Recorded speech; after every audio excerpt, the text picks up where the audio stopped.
It's time for MacBreak Weekly, our CES edition. No, I know there's not much from CES to talk about involving Macintoshes or iOS, or is there? Serenity Caldwell and Adam Christensen will join us. Let's find out next. Netcasts you love. From people you trust. This is Twit. Bandwidth for MacBreak Weekly is provided by CacheFly at CACHEFLY.com. This is MacBreak Weekly, episode 384, recorded January 7th, 2014. He's on the Aperture team. MacBreak Weekly is brought to you by 99 Designs, the world's largest graphic design marketplace. 99 Designs connects businesses seeking quality, affordable designs with a community of more than 250,000 graphic designers. Visit 99designs.com/MBW to receive a free Power Pack upgrade valued at $99. And by FreshBooks, the simple cloud accounting solution that helps thousands of entrepreneurs and small business owners save time billing and get paid faster. Try it free for 30 days at getfreshbooks.com and join over 5 million users running their business with ease. And by Shutterstock.com. With over 30 million high-quality stock photos, illustrations, vectors, and video clips, Shutterstock helps you take your creative projects to the next level. For 25% off your new account, go to Shutterstock.com and use the offer code MacBreak114. It's time for MacBreak Weekly, the show that covers the Macintosh world in obsessive detail. Joining us, nobody from the regular MacBreak Weekly team. They're all tied up with CES in Vegas. But fortunately, we've got great people anyway from Macworld Magazine. Serenity Caldwell, she's an associate editor there. She's joined us before. Hi, Serenity. Great to see you. Hi, Leo. Thanks for having me on again. You got out of CES? I did, somehow. I'm very grateful. Snell's down there. The East Coast. Yeah. Maybe because you're on the East Coast. It's possible. Yeah, although we did send one. We sent Caitlin McGarry, I think, out to Vegas. But she's from Vegas, so she was probably biting at the chance to, let me go visit people. Well, you know, let me introduce Adam, and I'll talk a little bit more about this. But Adam Christensen is also here from Maccast.com. Great to see you. Doing? Nice to have you back. Good to see you again, too. Yay. Of course, I was there yesterday just for the New Media Expo, and then got out of there before the big crush from CES. We do have people down there. But the snow back east was really killing the transportation. Oh, yeah. We had lots of problems with people trying to get there. I think one of our editors, Caitlin McGarry, she was delayed 3 or 4 days. And finally, I think, managed to get out there Sunday night or Monday morning. I can't remember if she... Yeah, it was pretty ridiculous. Between the snow and then the very, very cold temperatures... Not so much fun on the East Coast. You both are probably snowed in right now, though, right? Actually, no. All of the snow disappeared because yesterday it was 50 degrees and raining most of the day. So our, foot and a half of snow all went down. And Donald Trump thinks there's no global warming. I ask you. This weather's been weird. Yeah, it's been up and down. Adam, you're in where? New Hampshire? No, I'm in San Diego. So it's not snowing in San Diego right now. It is not snowing here. I was going to say, I work with Jeff Gamet from the Mac Observer, and he actually got holed up in Denver. So I know he was still stuck there trying to get to CES. Yeah. I don't know if he got out this morning or not, but travel's been weird. It's kind of a mixed blessing not to be able to make it to CES. Do you guys... I don't know what's better. So the three of us, the reason we're here, Renee Ritchie and iMore, along with Callie Lewis and GeekBeat, they have what we used to do, which was the old South Hall big booth there and the wall-to-wall coverage of CES. We decided a couple of years ago to stop doing that. We didn't do it last year. We're not doing it this year, partly because it's very expensive, but mostly because I feel like CES is more than well covered by everybody else. And frankly, it's easier to see what's going on at CES from a distance. There's CES Live. I know The Verge is doing live coverage. That's CES. Yeah, this is from iMore. This is iMore.com. This is CES Live. This is iMore stuff. I just feel like everybody's doing a great job. We've got, and actually, I'm really proud of what we've decided to do, which is to pick say, the top 20 or 30 products, really narrow and hone in on those, and just kind of let the rest go by. Although Robert Balaser has really been giving us just kind of a dump of all sorts of stuff. And it's fun because if, you know, it's 30 seconds per item, it's boom, boom, boom. And it's more like, I don't know, it's an industry sideshow. I don't know how much of this stuff will ever make it to the market. I don't know how much of it's even worth worrying about. Yep. It's just crazy. And there's no Mac news there, really, is there? Not really. I went once. I've been thankful to only have gone once. And I enjoy the sideshow part of it because it does kind of feel like walking through, you know, the Hall of Tomorrow, and you get to see all of these crazy products that may or may not ever make it. The Hall of Never. And, yeah, exactly. The Hall of alternate reality, alternate futures. But the coolest thing that I saw at CES 2 years ago was a stylus. Right. For in Mac news. And granted, it was a very cool stylus, and I like styluses, but really great stuff. So let me just show you. This is to me, the only reason I'm sorry I wasn't at CES. Samsung's big event. They brought director Michael Bay. This is actually a little bit painful to watch. Michael Bay. To show off the 105-inch Samsung TV, curved TV. Good afternoon, Michael. How is everyone today? My job. Okay. So Michael Bay has since posted what happened here. He skipped over the introduction. And the prompter operator, this is all heavily rehearsed, right? And Michael Bay, who's a director, he's not a performer, got nervous and skipped part of the whole chunk. And the prompter operator, I've seen this happen, goes, ha, ha, ha, ha, and scrolls ahead. As a director, I get to dream for a living. Michael, you know, you're known for unbelievable action. What inspires you? How do you come up with these unbelievable ideas? This heavily scripted thing, the script is gone. Right. And Michael Bay, who's not a performer, well, Create watch. visual worlds that are so beyond everyone's normal life experiences. And Hollywood is a place that creates a viewer escape. And what I try to do is, as a director, I try to... the type is all off, sorry, but I'll just wing this. Tell us what you think. Yeah, we'll wing it right now. I try to take people on an emotional ride. This is painful. And yeah. Yeah. Samsung once again setting the bar for for crappy presentations. How viewers experience your movies. Excuse me, I'm sorry. He just walks off. Okay. He leaves. Now I'm trying to think. I'm thinking about this. Why, first of all, does Michael Bay, who's a great director, why is he doing this? And I realize what it is. I'm sure they said, Michael, you do this, we'll give you this 105-inch curved Samsung Ultra HD TV. And Michael says, yeah, okay, I'll do it. I mean, to a guy like that, though, I mean, he could afford how many of them, probably, right? I mean, is that the deal? Because I was reading a report that he just really likes the technology, and so I was trying to get at that. Is, you know, the idea here's his blog technology, it's like a screen. Here's his, like a big team. It's a silly technology. Here's his blog post. Wow, I just embarrassed myself at CES. I was about to speak for Samsung for this awesome curved 105-inch UHD TV. I rarely lend my name to any products, but this one is just stellar. I got so excited to talk that I skipped over the exec VP's intro line, and then the teleprompter got lost. Then the prompter went up and down, and then I walked off. I guess live shows aren't my thing. But I'm doing a special curved screen experience with Samsung, so there's a larger event here at Transformers 4 footage that will be traveling around the world. I don't know why he did this. It must be, you're right. It must have been, Adam, that he loved this screen. Is it an OLED or is it an LCD? I don't know if they can make OLEDs at 105 inches. I think it must be a curved LCD. Yeah, I'm not a huge TV guy. I don't get all this stuff. You know, the 3D thing came and went, and I was happy for that.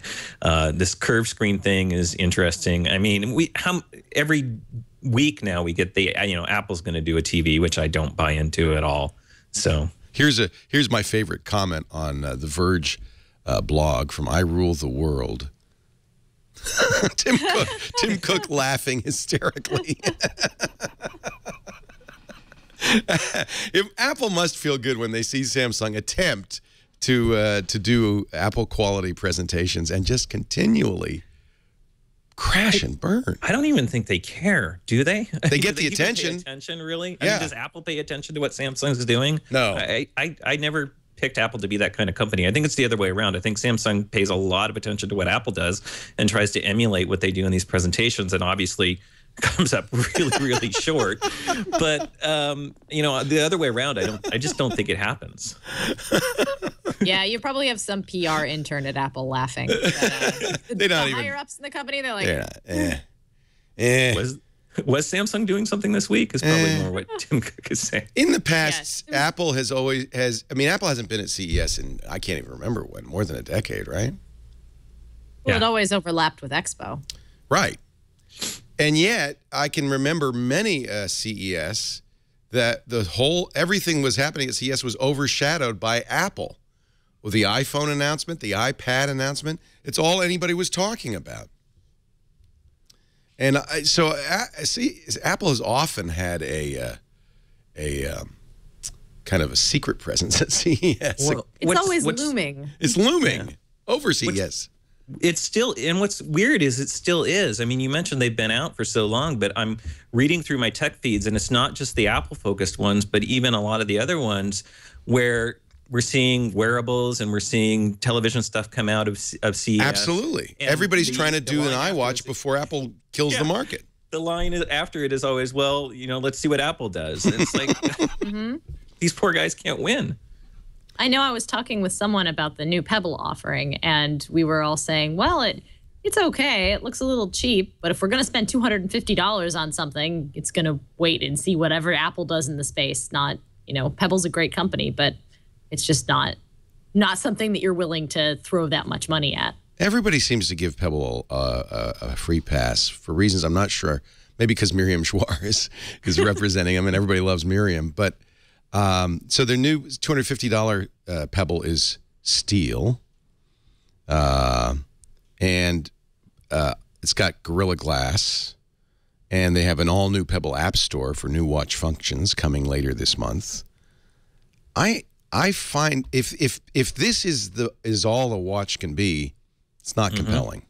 I'm the same way. I bought a Pebble to try and figure this whole thing out, and I've used it, and you know, I like it on occasion, but really, it's a notification system on my wrist more than anything else, and it doesn't add a lot of functionality. So it just seems like none of these companies are asking, but it's the classic thing, you know, none of these companies ask why or try and figure this stuff out ahead of time, other than Apple, and that's why I think everybody they're trying to push this stuff out, but they don't know what they're doing. Then Apple's going to bring out whatever they're going to do in the wearable space, and I have no clue what it is. You know, they're working on something, but they're not going to do it like they do until they figure out where the market is and what this thing's supposed to be and how it actually is going to enhance a consumer's experience in life. And then when Apple does that, then everybody's going to scramble and rush to sort of copy that thing. And it baffles me, and I've talked about this a few times. It just continues to baffle me that I don't think what Apple's doing is necessarily rocket science, but none of these other companies seem to have. I think it's that cultural DNA. You know, I just reread what I Was, and I'm rereading the Steve Jobs biography,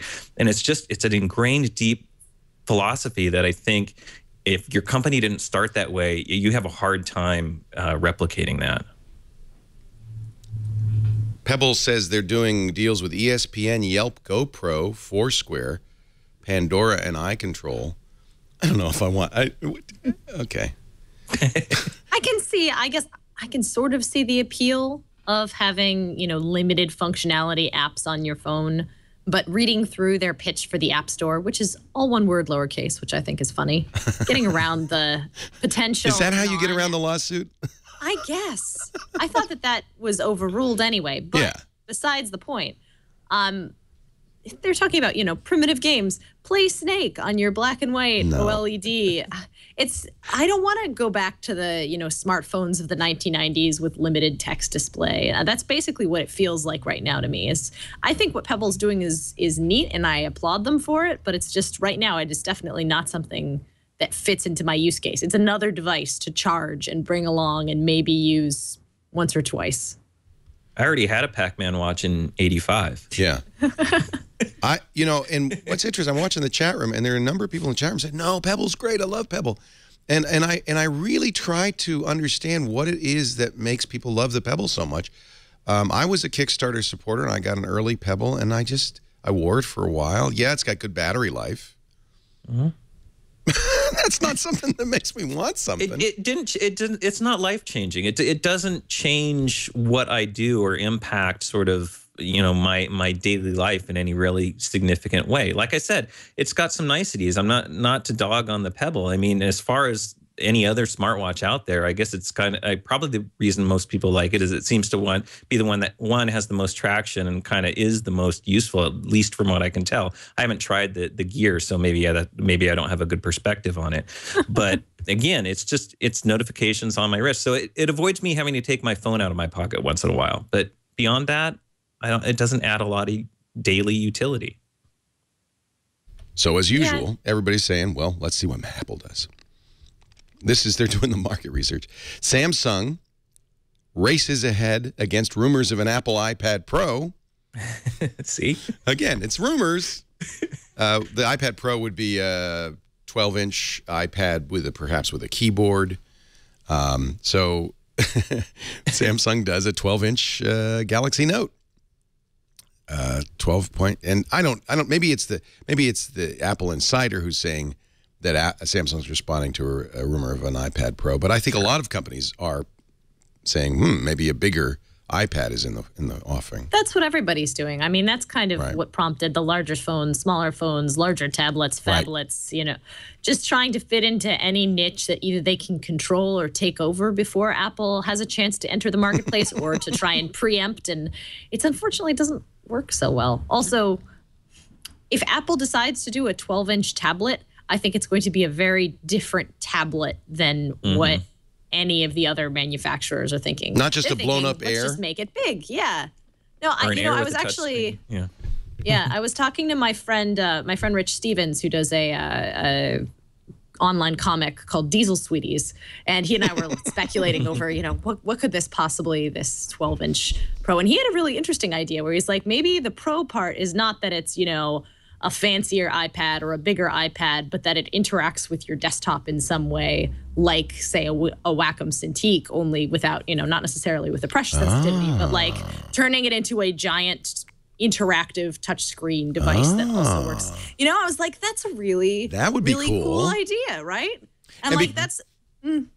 Because he draws comics, that also might make sense for anybody who's an artist. Oh, yeah. I mean, I was just trying out, Wacom came out with these new sort of hybrid Cintiqs that work, you know, as a desktop, just as a second screen, basically, that you can draw on. But in addition, when you disconnect it from the computer, it works as an Android tablet or a Windows 8 laptop tablet. And I tested out the Android one, and I found it, you know, it's a little clunky, and it doesn't quite work the way I would want it to. But I could see something like that in the Apple space. Like, I'd be really excited to see what Apple could do, especially with the integration that they already have between their devices. One analyst, Patrick Wang, in his predictions for 2014 at Evercore Partners, said that he thought there would be a 12-inch hybrid iPad Pro, and it would be part of a renewed focus on the enterprise market. That it's a business product. Yeah, that I'm a little less wowed by. To compete or respond to the Surface, I guess. I don't know. Because the Surface has been doing very well in the enterprise market. So A, we've already established Apple doesn't give a damn what anybody else is doing. And B, is Apple the kind of company that does things like Samsung does? Let's try all different sizes. Doesn't seem like Apple's that kind of company. Not publicly. Yeah. You know, they do it in the lab. They have a huge lab where we're playing around with all kinds of stuff. I mean, and then Johnny Ive comes in and says, "This is the worst iPad we've ever made." No. Tear it all down. Tear it all down. It's terrible. Get rid of it. Yeah, Apple doesn't seem to me to be the kind of company that would do a bigger one just to have more choices. No. Choice is not a word that Apple really embraces. We are making the choices for you. Yes. We have decided that these are the proper sizes, and then you will use them accordingly. We choose, so you don't have to. Choices. Choice is a scary thing. Actually, that goes way back. I remember, in fact, it was one of the things I really loved about the very first Mac. If you got the Macintosh user interface guidelines, they called it monotony. And they said it's a good thing. This, I think, goes back to Jeff Raskin, who was very early on. He was eventually booted from the Mac team by Steve Jobs, but really the original Mac proponent. And he said there should be one and only one way to do anything. Because if you have two ways, the human brain is going to learn a pathway. Give it a pathway, let it learn it. If you have two ways, it's too confusing. That's where the one-button mouse comes from. That's interesting. It's in that. Talk about their DNA. That's really in their DNA. Yeah. Yeah. All right, we're talking about the dearth of products at CES. Let's find it. There are a couple of things at CES that were worth paying attention to for Apple users, including a new Mophie that I think is very interesting. We'll talk about that in just a bit. From IDG and Macworld. You also do a little for PC World, don't you, Serenity? More for Tech Hive, actually. Okay. I love Tech Hive. Tech Hive is a lot of fun. Yep. I'm really glad with how that's progressing. Yeah, that was kind of Jason's baby, wasn't it? Yeah. We really wanted to find some way to cover the smartphones and the wearable industry in a way that wasn't just, we're going to post things on PC World and Macworld that don't quite fit into those categories. Right. So, in fact, a good place for CES coverage, because there's a lot of stuff that doesn't fit in any category at CES. Absolutely. Yeah. We have a large amount of it going on right now. I have the chat room going on in the background, and there's editors constantly being like, oh, I'm going here. You should take a video crew over here. So much nicer stepped away. Also, it's great to have you, Serenity Caldwell, associate editor at Macworld magazine, and also, of course, from the Great Mac Cast, one of the original Mac podcasters, Adam Christensen. Certain 10th year. Have you been looking back at Nick and seeing, your old employer? Yeah. What do you think? Well, I don't know. It's Google, right? Yeah, got acquired by Google. And they rolled it in. I knew exactly what they were planning with it. I mean, they're rolling that technology into the Google Plus stuff. They had a huge photographer community going on Google Plus. I don't know if it's still there. I've been following it that closely. They do, absolutely. Photographers are, and I love, for that reason, mostly Google Plus. But I'm really pleased. They kept the Nick collection alive. They reduced the price considerably. Yep. I thought I was worried a little that they bought it for Snapstream, the app. Yeah, Snapseed, sorry, the app, and certainly they're giving that away for free now, which is nice. But they're keeping the Nick collection alive, which is really, really good. Yeah, they're great filters. I hope they continue developing them. That's just the question: is how long, how dedicated are they to that space, and are they going to stick with the whole plug-in thing, especially when it's going into other products? Right. So. Yeah. Well, Google's got a few engineers. They could probably dedicate a few people over to the Nick side. That was the key, is they got those engineers. I think they got most of those engineers from Nick, and those guys were brilliant. Right. And they do seem to show a surprising interest in the photography field, especially with that, and with Google Plus's sort of renewed interest in photos, and you should try and upload all of your photos to us. Yeah. We can replace Flickr, et cetera, et cetera. Mm-hmm. I think that's Larry. I think Larry actually is a photographer, as a hobbyist. I have to think that's where it's coming from. And Larry just says, he was brilliant, because it's nice to have one group of people that say, this is our place to gather. And then that can inform the rest of it as a social network. And I have to say, just, they did a 2013 movie of all my pictures on Google Plus, and it was awesome. And I think in the auto awesome that they've been doing, I think they were actually doing really great stuff. So I know this is not the Google show, but I say all that because we're moving into a little commercial break for 99 designs. And, design is everything. If you're an Apple fan, you are into design. And do you have this feeling? Because I get this feeling. I look at the great designers like Johnny Ive, and I go, gosh, I wish I had a design sense. I know what I like, but I wish I could do it. Well, most of us can't. But that doesn't mean you can't have great designs in your website, if you're a restaurant, in your menu, in your app. Maybe you've got a great idea for an app. Maybe you're a great programmer. You can write a great app, but you got to have a good look. 99 Designs makes it possible for you. Visit 99designs.com. MBW. And you can get a little look at what 99 Designs is up to. It's a design marketplace. So it brings together a community of now more than 250,000 designers, 272,274 designers, with people who need design. So you'll go on there and you'll create what they call a contest. There are currently 1,715 open contests. Designers go to the contest, they look at it, they think, hey, that's something I could do. Give you some ideas. You can refine it. You can go back and forth with the designers. Pick the designer you want. They get paid, and you get a great design. And by the way, for in many cases, very affordable prices. We're talking $299 starting price for landing pages. If you're a business online and you don't have a great landing page, you're not projecting the image you want, but maybe you're not a designer. 99designs.com. 99designs.com for logo design, web page design, business card design. You need a business card? Don't do it yourself. I did it myself once. That was such a big mistake. It was so ugly. But it's funny because the things that designers just know, like how to use fonts, it's not in my brain. I don't understand how they know that, but they do. T-shirt design. We got some great designs from 99 Design. Banner ad design, book covers. Nowadays, everybody's self-publishing. It makes sense.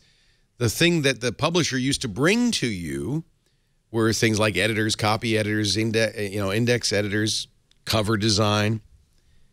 We do ourselves. We spec it out.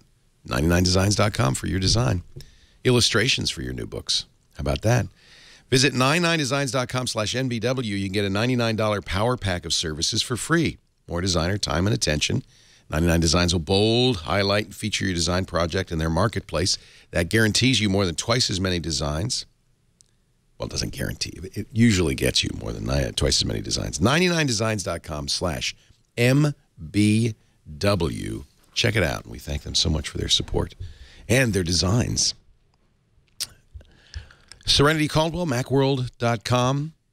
Adam Christensen. I'm getting over my cold. I'm the first person ever to go to Vegas and to get better.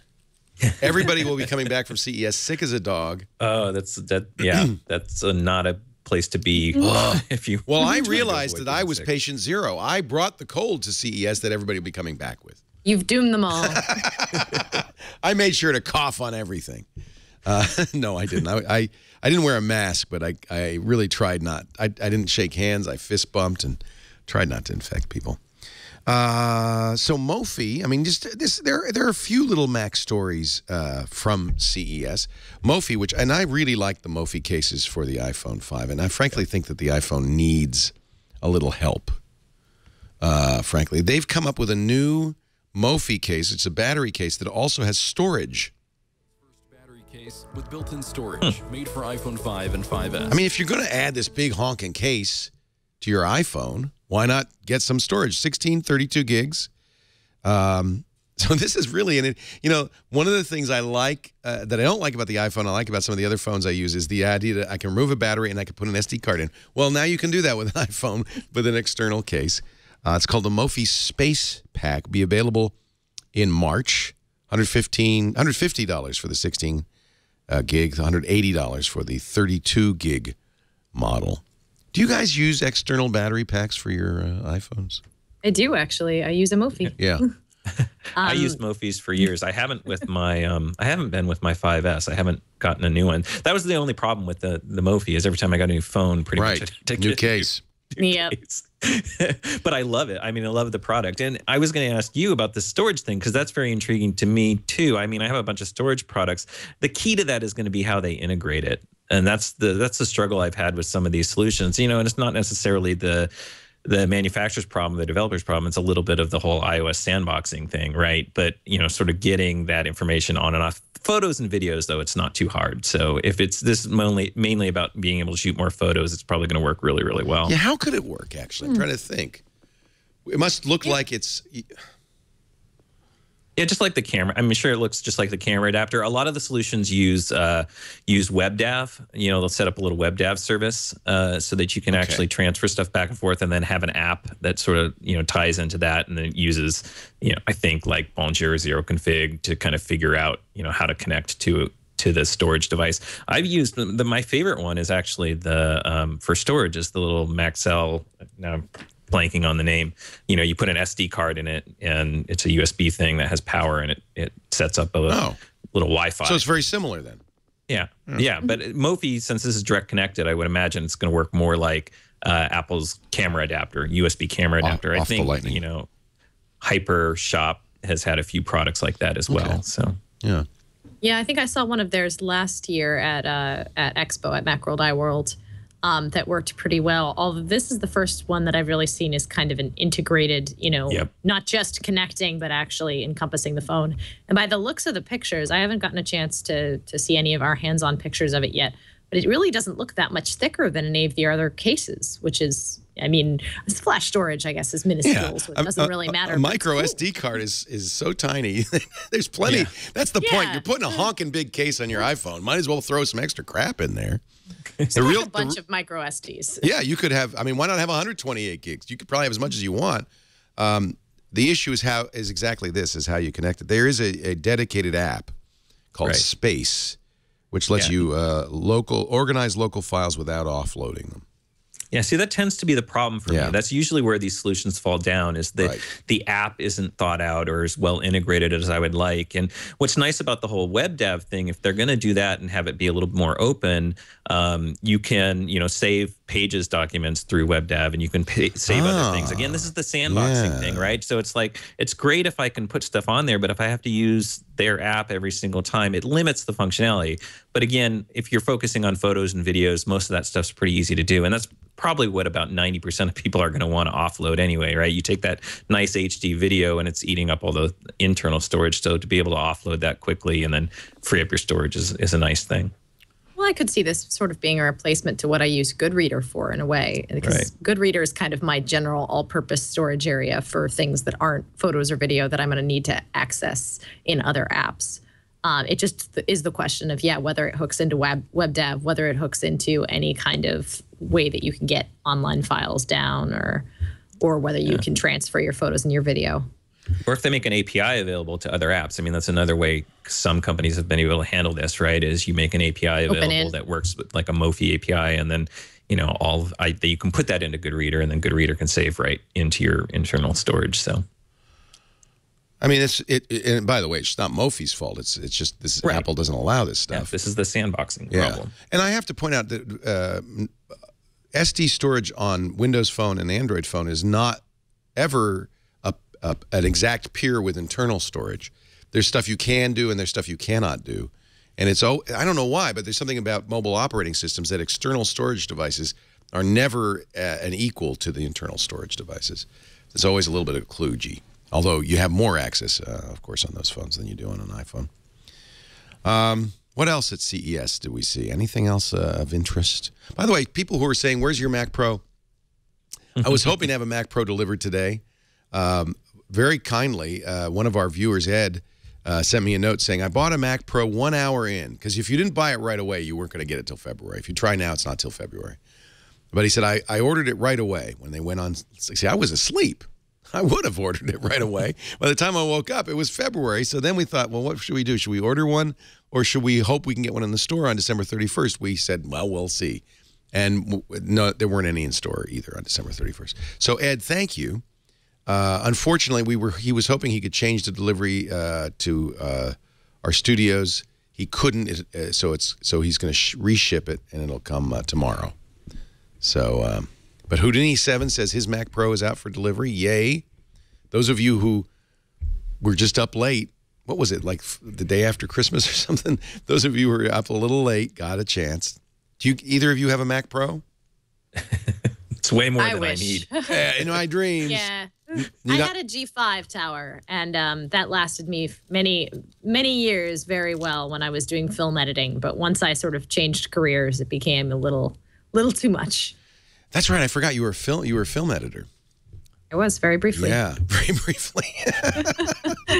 That's what the Mac Pro's for. It's for people especially who are working in 4K. Oh, yeah. The feedback that I've gotten from some of my friends who are in the film industry is they're really excited. Yeah. It's still a little ridiculous, and I know some people are frustrated about the lack of PCI, but in general, like they're still waiting on really good 4K displays, because right now the compatibility issues are still kind of so-so, and there are really only a couple of 4K displays that properly work with the Pro. Well, that's interesting. For Apple offers one, not by Apple, but by Sharp, I think, right? Yes, correct. I think their supported 4K displays are relatively limited. I don't know them off the top of my head. Why? We were all hoping. Yeah. And meanwhile, one of the things we saw a lot of at CES, or we'll see a lot of at CES, is giant, beautiful 4K displays that don't work with the Mac Pro. Yep. In fact, Lenovo had a, what was it, 30, what did they say? It was 30 inches for $800. A new era of inexpensive 4K monitors. Asus, Lenovo, Seiki. But so you're saying that, Serenity, there may be an issue, a compatibility issue. Asus is going to do a 28-inch 4K, 3840 by 2160, DisplayPort, HDMI, Seiki, a 28-inch monitor, even cheaper than its 39-inch. It'll be $500. Lenovo has a 4K monitor, 28 inches, $800. All of these ship in the spring. What were the compatibility issues? I mean, in other words, you shouldn't buy this yet? I believe. Refresh rate. I believe it's refresh rate. These displays are coming in at 30 hertz, and Apple wants 60. I think it's the main issue. But 30 is way slow. No. Yeah, and that's because you can't. It's hard to refresh that many dots. Right. 60 times a second. They just don't have the horsepower. Yeah. So, and something about resolution as well. That the issue with building in compatible multiple resolutions and support for high DPI, which seems crazy. You should, if you have a 4K monitor, you should be able to support high DPI, but not so much. What? They don't support high DPI? Yeah, it's the quality of the displays. I think those cheaper displays that's why they're cheap. Yeah, not up to Apple's quality standards. I don't think. If you have a Mac Pro on its way, don't rush out and get one of these displays. You gotta make sure that it's going to be compatible before you do. And to date, as far as I know, Apple's only selling one. That's also, it's like 3,000. It's as much as the, I'm not going to check now. Exactly, yes. It's as much as the Mac Pro. Something ridiculous.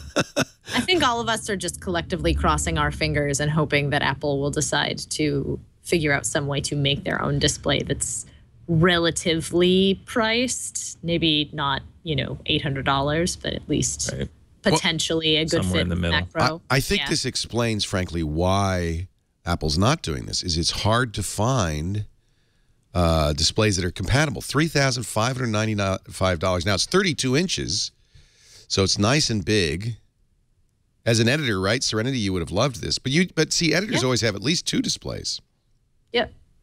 We had a 24 of one of the old Apple displays, and then a 32, and then we hooked up a television as well. Right. Whenever we wanted to see it looking. Yeah, because you have to look on a TV to see what it's going to look like. Proper color balance and everything else.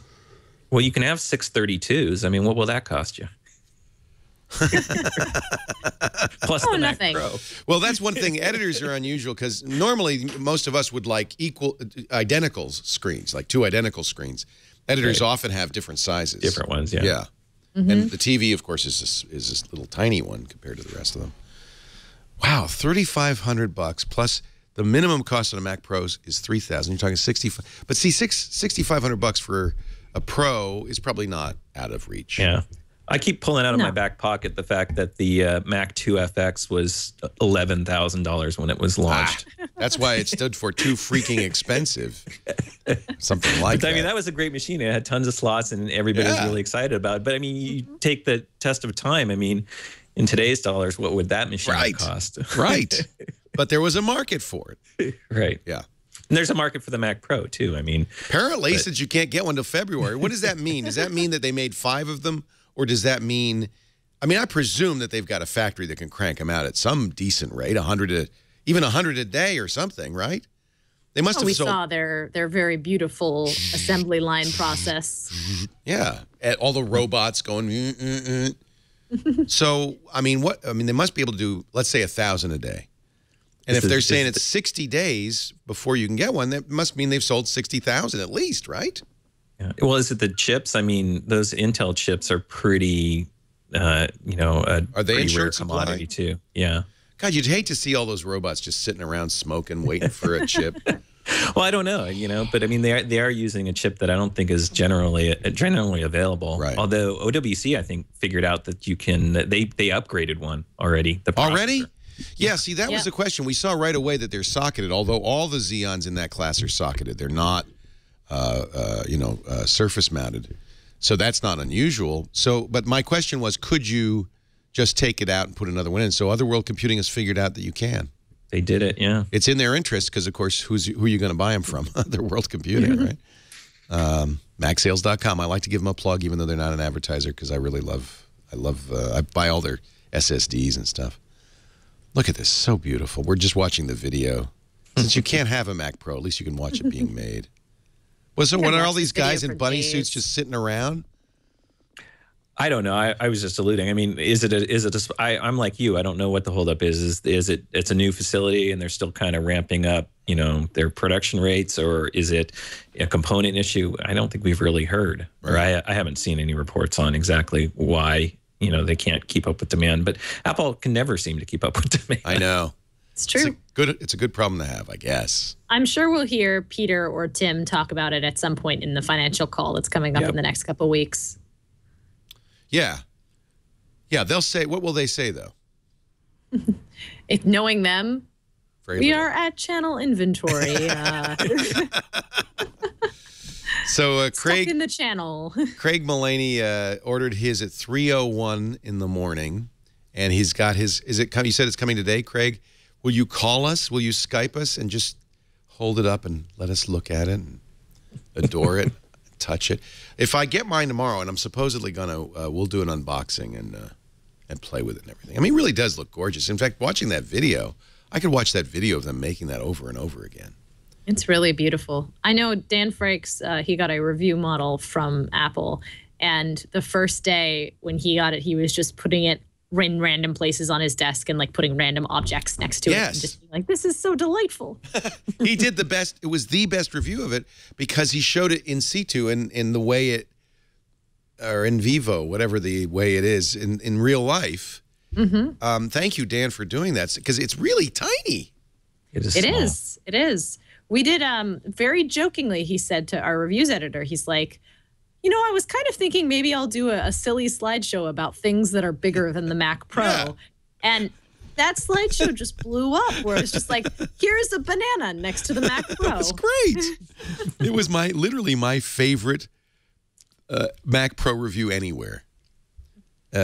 Just like, he'll be happy to hear that. Yeah, thank Dan for that, because it was really great.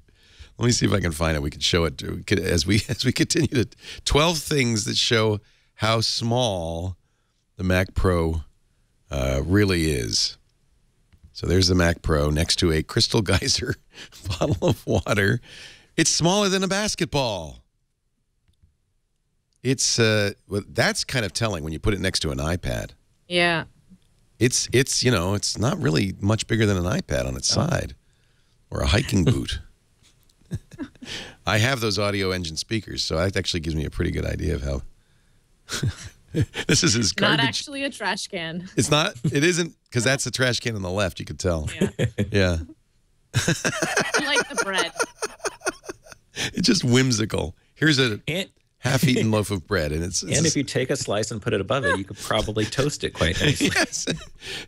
Well, but it's very quiet, right? Jason said it was super really quiet. Freakishly quiet. Yeah. Freakishly quiet. Next to a Keurig. Next to a doll.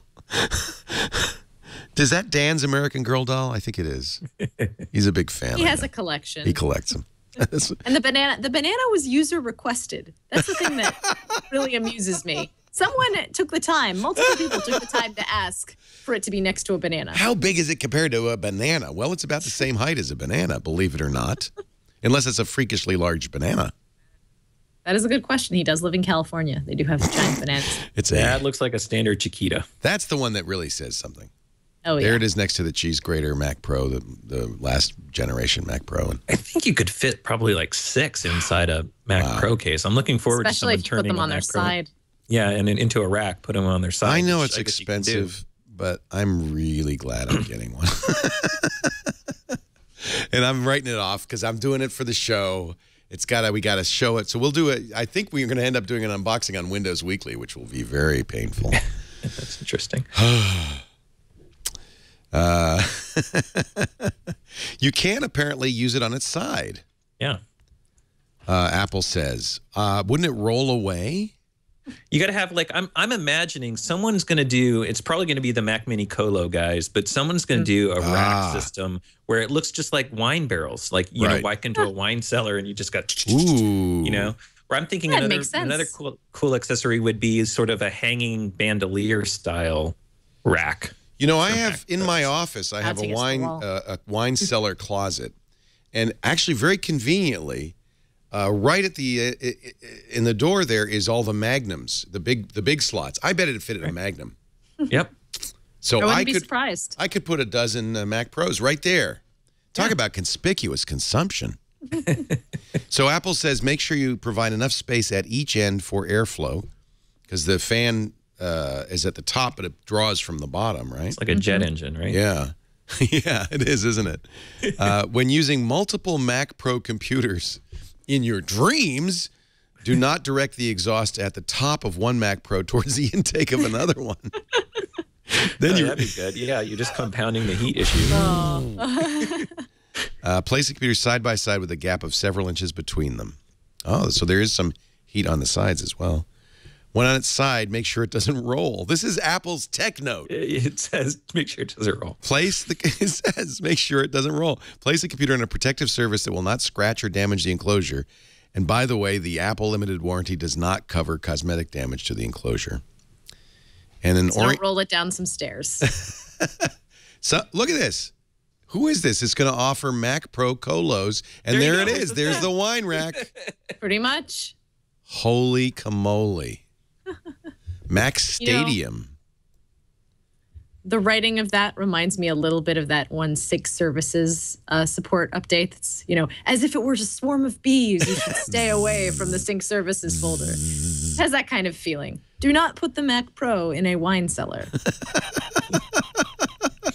Now, Mac Stadium, I have to point out, posted that article June 17th. Is like a day after the Mac Pro was announced, so they don't know really. But Mac, it says, we'll be here soon. Well, maybe not. That's how you'd have to do it. I mean, I would imagine that's exactly what it's going to look like in a server room. I mean, that's a really efficient use of storage. You can cram a lot of those in a really small space. Well, because they're so small. I mean, admittedly, the cylinder is not the ideal for packing, but that's fine because they're so small. It doesn't matter. They said they can get 240 Mac Minis per 8 square feet. So, and they're already doing it with Mac Minis. Yep. So with Mac Pros, I'm trying to find if they have 1,200 Mac Minis at Mac Stadium. So they, I don't know what the density will be, but I guess it will be not as good as Mac Minis. But I mean, you've got a lot more server power in a Pro. They say with the Mac Minis, that's 1/6 the space and power used by traditional 1U rack servers. So maybe it's not. Maybe it is a good thing. Apple probably considered that. In all. Let's talk. We're gonna take a break. Let's talk about Walt Mossberg, who, of course, Walt and Kara launched their new site re/code, and the very first article he published. I don't know, maybe he's trying to say, I'm not a Mac fanboy. Honest, I'm not. He says, it's not a church, it's just an Apple store. Let's talk about your thoughts on that in just a bit. But first, a word from our sponsor, FreshBooks.com. They're back, and we love FreshBooks. I used FreshBooks when I was a freelancer. for many, many years, and I am a big fan of FreshBooks. It was Amber MacArthur that told me about FreshBooks way back when I was going to Toronto to do the TV show up there, and I had to bill Rogers in Canada and Canadian dollars. I had local clients I had to bill in US dollars. It was driving me crazy. I was using, I think Excel to figure out what they owed me, and then Word to make an invoice. It was just crazy. Then I found FreshBooks, and it just changed my life. Save time and get paid faster with FreshBooks. It's the easiest way to send invoices, but also to manage expenses, to track your time. It's really become much more than it was when I was first using it. It's really now a simple cloud-based accounting solution. If you're a new entrepreneur or a small business owner, you could save time billing, get paid faster, create invoices online, capture and track expenses on the go, get real-time business reports with a few simple clicks. It's really great. Easy to use. You can work anywhere. And, because they make it easy for your clients to pay, there's even the invoice that in the email actually has a pay me button that makes it so easy to pay. You actually get paid faster. Try it free right now for 30 days. GetFreshBooks.com. And if you want to get in their drawing for a birthday cake, they're still doing this, and I love it. Every day they give away a birthday cake for somebody who signs up from our MacBreak audience. So, but in order to get that cake, to be in that drawing, you have to say, I heard about it on MacBreak Weekly when they, in the section where it says, how did you hear about us? Just write MacBreak or MacBreak Weekly. That's fine. GetFreshBooks.com and maybe even get a birthday cake. It doesn't have to be your birthday. Just a birthday cake for you. Every day could be your birthday. GetFreshBooks.com really is a great way to send. It just transformed my life. I remember the time I sent an invoice to Rogers 6 months after the fact, and they said, no. Do we have to? We don't have to pay you 6 months later. Yes, well, maybe. I don't know. It would be nice. Oh, GetFreshBooks.com. Are you a freelancer now, Adam, or do you? Yeah. Anything that I've used FreshBooks as well, and it's great. And anything that can make invoicing easier is. It's so funny. It's like I don't know why, but at the end of the month, I just dreaded it. Yeah, it's the part about it that I hate the most is the whole billing and tracking, and so again, use products to make that. They even FreshBooks lets you set up recurring. If you've got a client that'll do this, it's really great. Recurring invoicing and billing payment automatically. Yep. So it's just like, we don't have to do this anymore. I'm going to work for you. You're going to pay me. Let's just forget the rest. It's so great. Just great. It's not a church. It's an Apple store. Attention fanboys and fangirls, right, Walt Mossberg? Your favorite tech hardware, software, and services are not religious objects. And the companies that make them aren't cults or faiths. They're capitalist enterprises out to make a profit, grab market share, and if they can, make products you will buy. I think this is Walt grabbing links, grabbing clicks here. Because everybody knows this. I'm really not sure why the story, A, needed to be written in the first place, or B, why he decided that this was going to be the first article on his brand new site. Maybe it's I'm putting my flag on the ground and telling you proudly that I no longer worship at the Church of Apple. In fact, I think that all churches are wrong, and I am going to strive to not be partisan. And it feels very much like a statement of purpose. Yes, and at the same time, it feels defensive. Like he feels like and I think he has been accused of Apple fandom. He says, once I was accused of being corrupt and lazy for writing a positive review of a new iPad, but having the temerity to list some of its downsides. One Apple fan site immediately called for me to resign. But we've all experienced that. I mean, say one negative thing about Apple or one positive thing about Apple, there's somebody who will hate you. So why go to the trouble of defending yourself in the first place? Like, that's the thing that sort of strikes me as odd is, Mossberg has been in the community for years and years and years. And, obviously every time someone makes a comment like that, it stings a little bit and it hurts a little bit. But in total, by now, I would kind of assume that he's like, you know what? Not listening to those guys. Wall up. Working on, I'm going to do what I love and do what I do best. And they can think whatever they're going to think. And to put out a post like this on a brand new site, it's very odd to me. It called too much attention.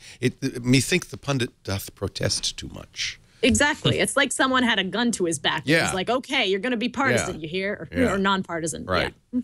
Remains to be seen. I think we have to look in this era. Unfortunately, actually not unfortunately, I think this is a good thing.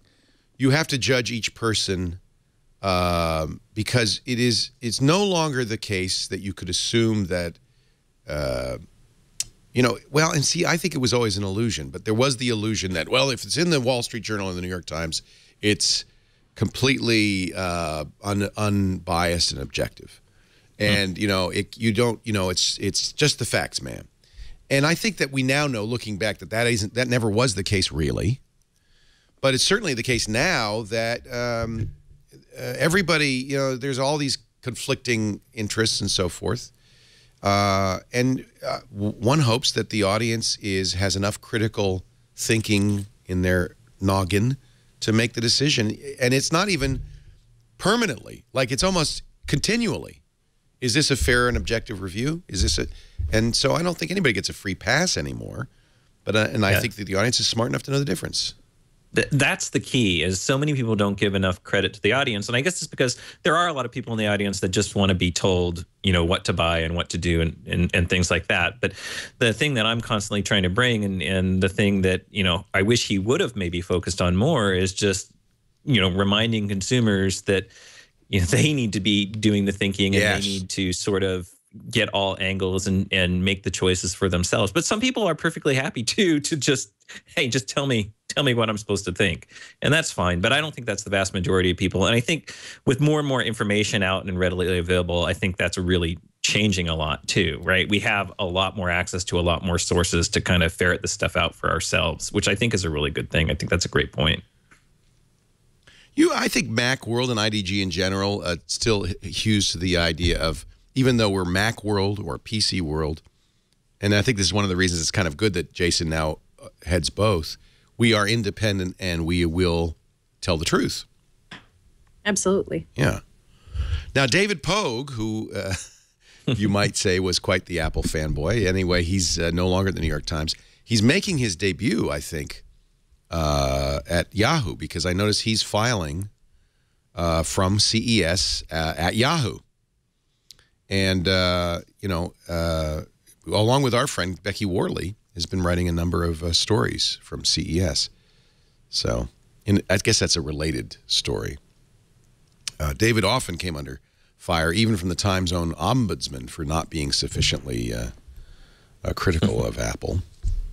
It's interesting things happening at Yahoo right now, it seems to me. I don't know what it means. So. Katie Couric's now their anchor. And I haven't, is it news.yahoo.com? Where it is? Well, you know, much to probably the chagrin of Google, you know, them killing I always used a My Google page, and maybe I was one of the last people to do that. But when they killed it, I went over to Yahoo, and I was pleasantly surprised to find that it linked right into my Gmail and stuff too. So, hey. My Yahoo. I used to use, for years, I used my.yahoo.com, right? Yeah, I'm not crazy about the giant ad for. It's not great. Yeah, but where else was I going to go? And I'm looking at more Yahoo content now, which that's what I'm saying. There's some interesting things going on at Yahoo, and I'm finding myself using some of their services a little bit more. And you know, their search uses Bing, right? So. Ew. Or there's some sort of relationship, right? You know, it's Bing. I'm actually surprised that it's, you know, I've been okay with it. It hasn't been awful. No, Bing's not. Bing is not terrible. It's just not outstanding. Yeah. No, search is search. I think we may be in a world, and I think Google's recognized this, which is why they emphasize Google Plus and other stuff so much now, where search is a commodity. You know, if you find the page you want, do you really care who you used? Yeah, I'm looking at my Yahoo right now, and it you know, it does the job. So actually, in a way, I think Yahoo's answering the question, are you a service company or a content company, that they're going to be both. And what you will see a lot of is their content in their services. Yeah, I'll be interested to see how they can balance that in the future. They don't have, unlike you guys, unlike, you know, Tech Hive or The Verge or Engadget, a big CES page like Yahoo at CES. Yeah. Well, maybe they do. I think maybe they're not. Again, it seems like they're rebuilding. I guess is the thing that I was sort of alluding to. They're bringing on some people like Pogue and Katie Couric, and they're focusing more on their content, which I think is maybe a good thing in the long run. But it's going to take a while. I mean, the others obviously have a big lead, but it's interesting because I had really counted Yahoo out a long time ago, and it seems like maybe they're not quite out yet. Right. I don't know how I got into this. Oh, we were talking about Mossberg, and then sorry, I mentioned Pogue. Mossberg to Pogue. Yes, John Siracusa has issued his Apple 2013 scorecard. I pay attention to what John says. Very few people who are as smart about Apple as John. His voluminous reviews of OS X releases are a must-read on Ars Technica. And at the beginning of last year, he posted a list of things Apple should do during 2013, and he says it's time to settle up. He says A minus. They shipped OS X Mavericks and iOS 7. I think not an A plus only because iOS 7 is so horrendously buggy. And Mavericks too. Let's not forget. Oh yeah, Mavericks too. What am I thinking? Yeah, so I still can't use Mail. Is it a win to get out an operating system if it doesn't work fully? I am not so sold on that idea. Having used all of the betas, I really wish that they had taken an extra month on both of them. There's some really bad bugs, even right now, even with 7.1 and with Mavericks and 10.9.1. They're just, Mail still doesn't work. There are still hard reboots. I got 2 hard reboots yesterday on my phone, just doing random things, opening a web page. Did you get a reboot or a springboard reboot? You got a hard reboot? I got a hard reboot and a springboard reboot. OMG. Yeah. Now that seems now I talk to people who say, oh, springboard never crashes on me. I get at least 1 or 2 a day on my iPad. I was getting them up until this latest, what was it, 704. And now it's better. Latest it seems build. Yeah. I can see why it's hard for Apple to fix this because it doesn't seem consistent. MG Siegler, who is undoubtedly an Apple fanboy, right? Is it safe to say that? I don't know. Says finally he's done. He's like pissed that iOS 7 is so crappy. Boy, when you've pissed off MG Siegler. I mean, I've had issues with iOS 7, but again, not a huge number of them. But I'm with you. I mean, you do get springboard crashes. Yeah, that should not be happening. I think compared to what we were used to of it never happening. I mean, it used to never happen, and now it does, right? So, I mean, the engineers are stretched way too thin across the board right now, and you can see that with Apple basically trying to hire everyone under the sun, and a couple of prominent engineers have been leaving for other companies because they're offering bigger bonuses or et cetera, et cetera. Right. But even with stretched resources, it's really tough to kind of continue giving passes and say, yes, these operating systems show great leaps, except for when they don't work in places. Right. And, then you start to feel wrapping back around here to like an Apple apologist, where you're like, this is so great, except for X, Y, Z, and... Well, that's exactly what MG says. He says, I embraced the gaudy neon, and I entered our newly flat world excited, and I remain convinced that in just about every way, iOS 7 is a huge upgrade over the previous iterations, except one, and it's a big one. The software is so inexplicably and inexcusably buggy. It was really buggy in the developer builds. In fact, somebody, I won't say who showed me the developer build. I was thinking about putting it on my iPhone or my iPad, said don't. Yeah, this was the first one, because I'm in the developer program, and this was the first one until I waited until it was almost, almost at the release build before I even tried, because I had read and heard of a number of, issues that people were having. Surprisingly, for me, it was actually better before the release version than the release version was when I started seeing the crashes. And then it, again, slowly got better to this latest build. This latest one's been better for me. And you're not talking 7.1, because 7.1's in testing right now, right? No, I'm not 7.03. 7.04? Yeah, 7.04. Yeah, that's what I think all my devices are on. Yeah. And my iPad seemed to be, for some reason, more stable than my iPhone, but I don't know if that's just me. But different devices have different... It seems inexplicable, to be honest, because I'll be sitting across from somebody and they're never having any problems and I'm having continuous problems. And then it just seems, is it the apps we're using? I don't know what it is. I've got to assume that it has to do partially with how you're using your phone, how many apps you're running with your phone, whether or not. I know when I was testing iOS 7 earlier on in the build process, it was having a lot of problem with the multitasking switcher. And I've got to wonder if there are still some root problems there where it involves with either switching too quickly or triggering springboard crashes by going one to the other to back. I can't pinpoint it down either, but I assume that all of Apple's teams are pretty much working. They got to be focused. I imagine they worked over Christmas break, I would guess. 7.1 is in beta now, and some say it's better. MG says that he's heard that maybe it's the 64-bit chip that's causing conniptions. That could be. That could be. That would explain why I'm seeing it maybe more on my phone than your iPad. Right. Continuing the Syracuse report card, another thing he said they should do, diversify the iPhone product line. They did, but he says, I'm a little disappointed that the 5C is really just basically a 5 with a slightly larger battery. He says, I'm still anxiously waiting a larger screen. B+. Keep the iPad on track. A-, I agree. I think the iPad Air and the Mini are great. And I really like the Retina display on my Mini. I use it all the time. I was really impressed that they came out with both the Retina and the A7 this year. Yeah. I was expecting one or the other, but not both. Yeah. That's a lot to do for a tiny little company in Cupertino. Introduce more better Retina Max, he says. B- on that. I do think the MacBook Pro with Retina and the improved graphics is great, and they've solved the lag. In fact, that's what I'm using in front of me right now. But he says the MacBook Air and iMac are still excluded from the Retina Club, and even the mighty Mac Pro has extremely limited high DPI options. We talked about that. B-. Make messages work correctly. No. He gives that. What's the score there? Don't we all wish? He says hope is fading. D. Yeah, there you go.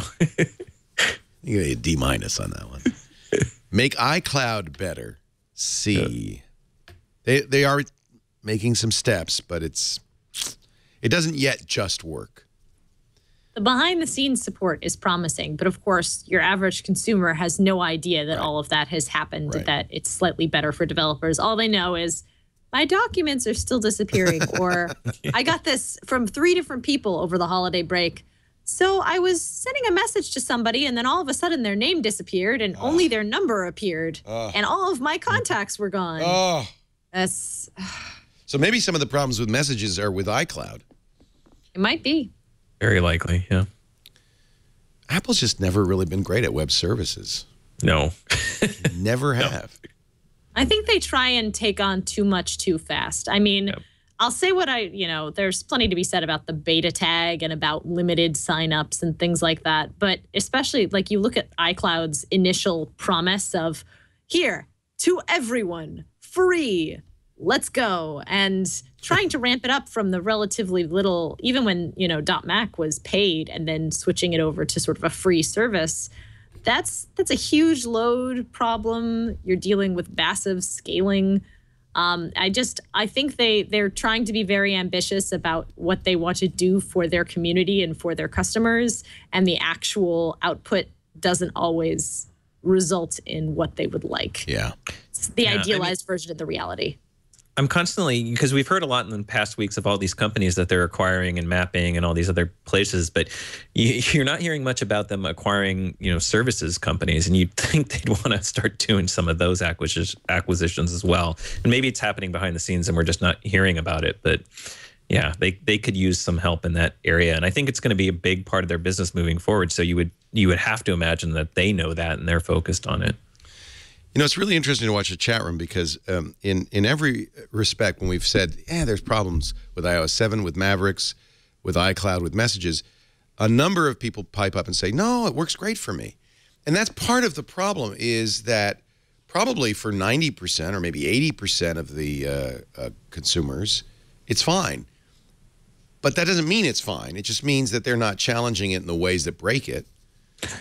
Well, there's also a perspective thing that goes on, because I'll say for me, I don't have that many issues with iCloud. But I do have issues. And see, that's the difference. Are we talking about, is 80% good enough? Is a B good enough? Right. Or do we want A-level service? And I think most of us who are real Apple fans and enjoy what Apple does, we have come to expect and really want A-level quality in everything, not B and C level quality. And a lot of people are perfectly fine. Like, it works most of the time. Okay, great.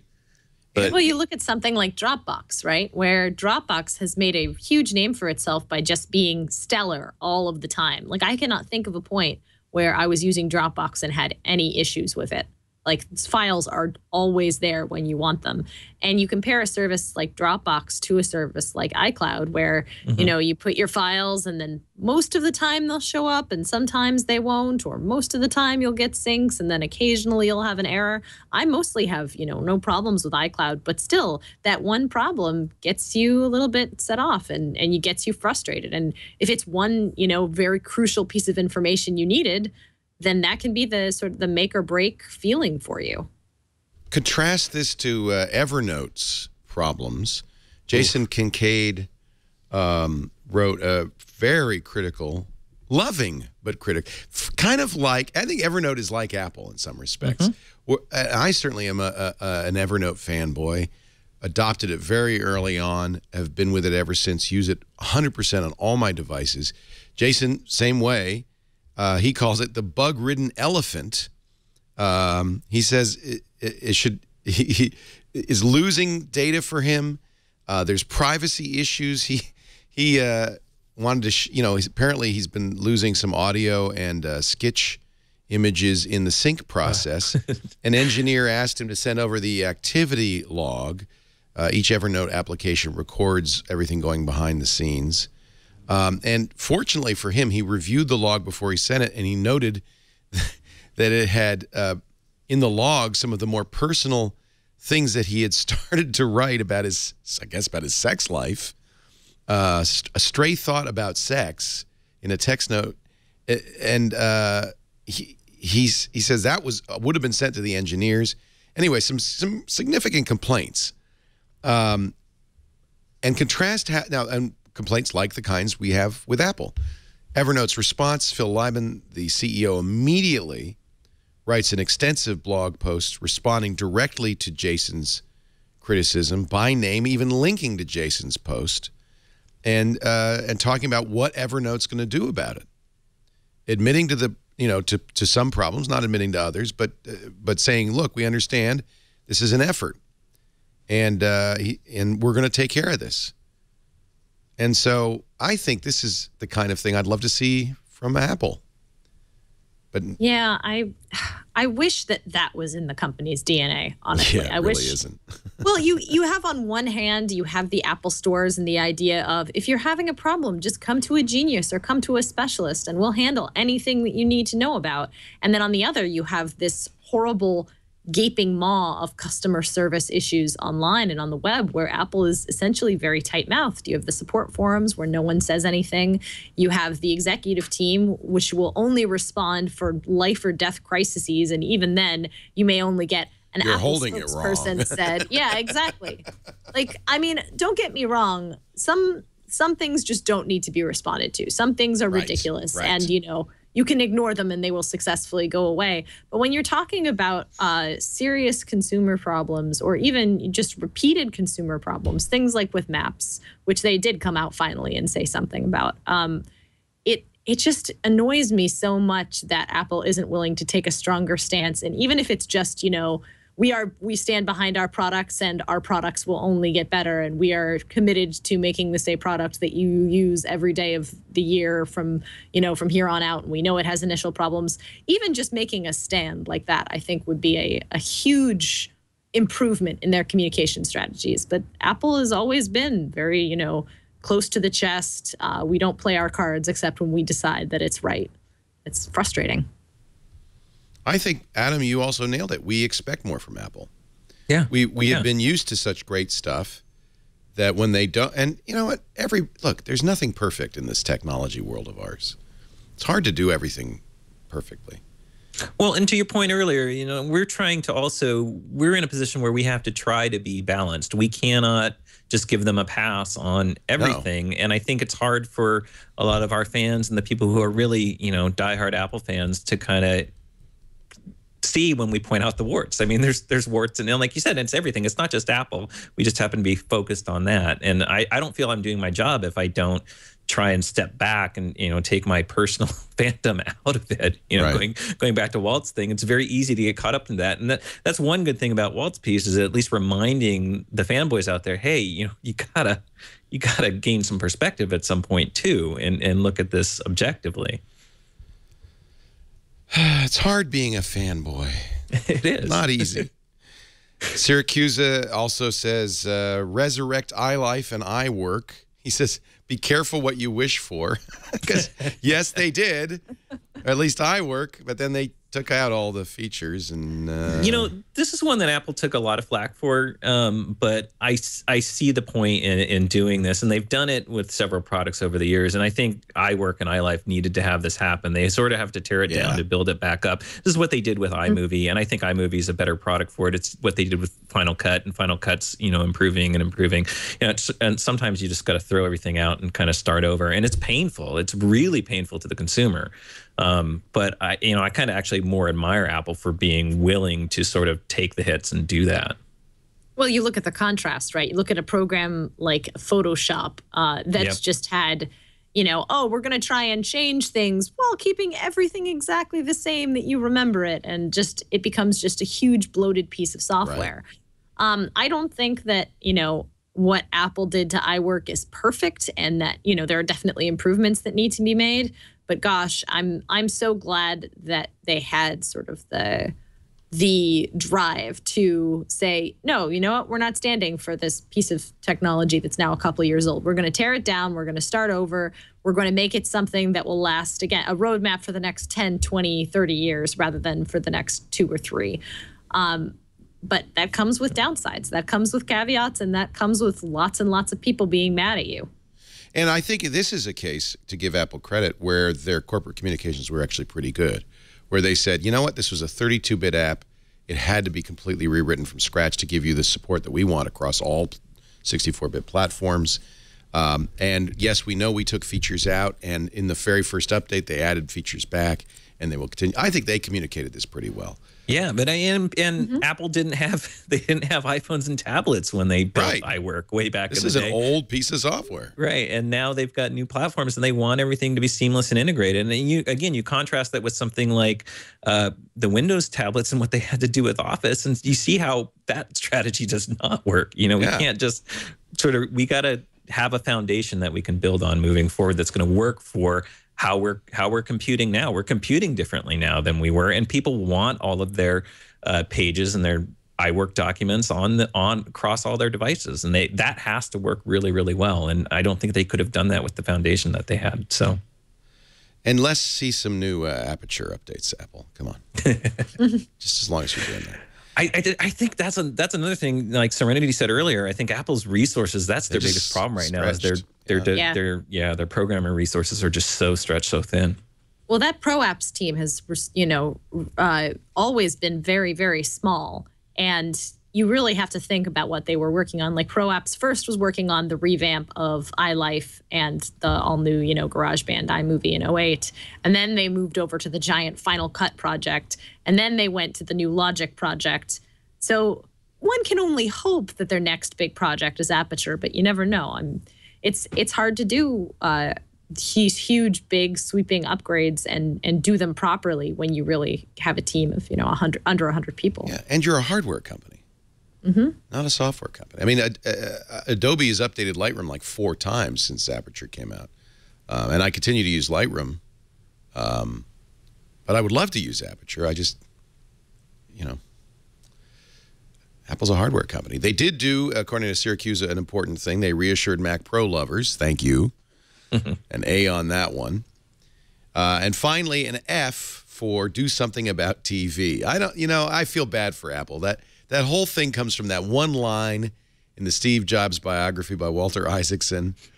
And some analyst who picked up on it, and I don't know if Apple ever intimated that they were doing anything about TV besides Apple TV.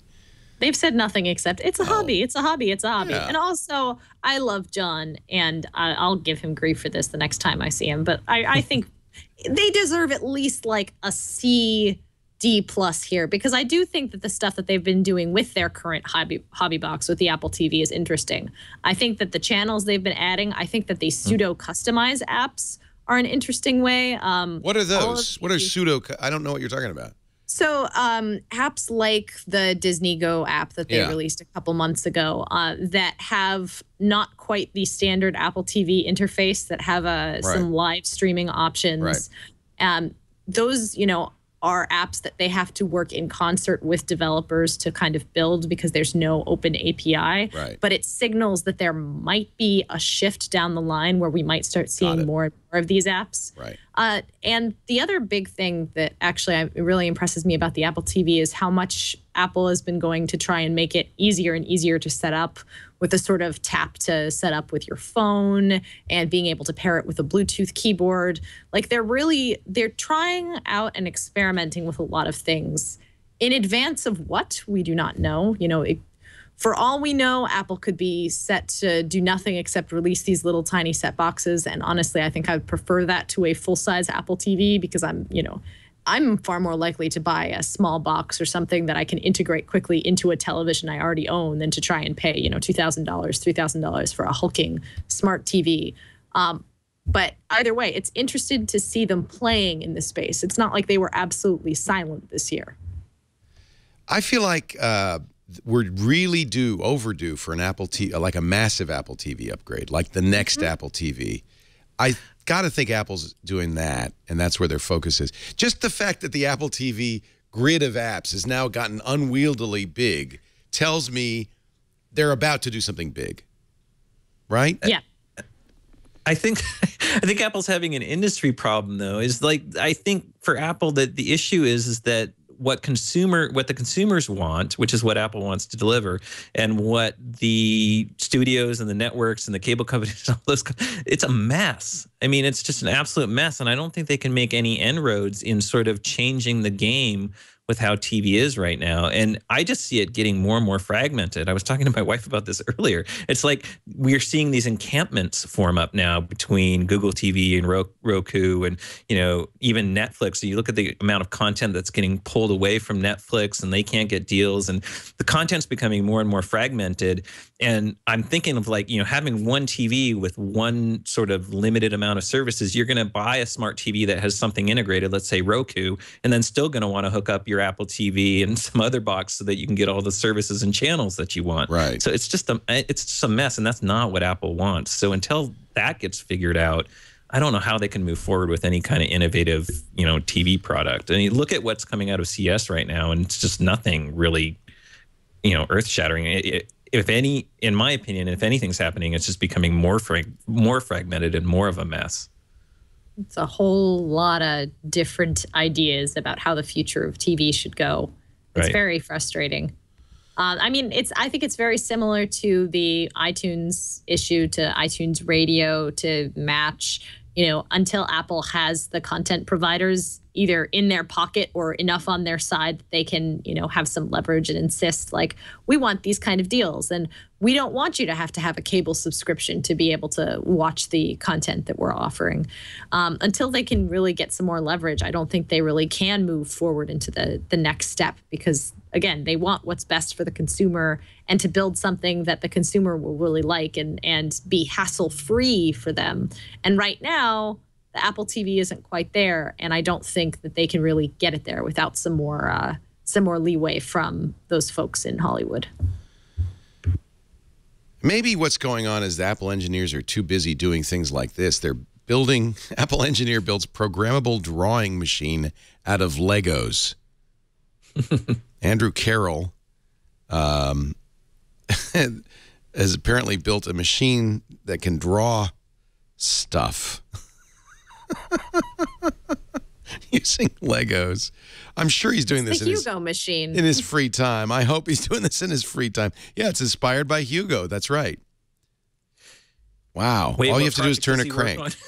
What? He's that's the guy. He's on the Aperture team, right?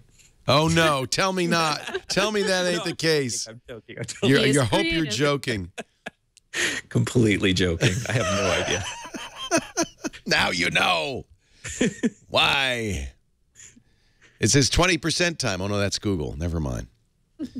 Oh, it's cute though. Look at the little Reddit guy. Yeah, that's pretty impressive. That's pretty cool. Engineers have to have some downtime. Everybody has to have some downtime. Let's see. A couple of other quick stories before we go to break. iBeacon, this is an example of a technology that Apple owns.